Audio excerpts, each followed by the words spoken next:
যারা ভালো কিছু করতে চায় তারা বাইরে থেকেই আসে। যতবার কেউ মার খেয়ে মুখ থুবড়ে রাস্তায় পড়েছে, ততবার কেউ না কেউ বাইরে থেকে এসে তাকে টেনে তুলেছে, মাথা উঁচু করিয়েছে।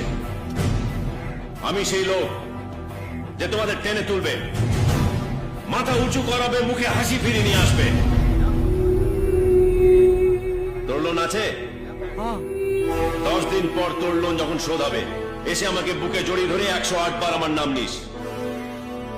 সূর্য, সূর্য, সূর্য, সূর্য।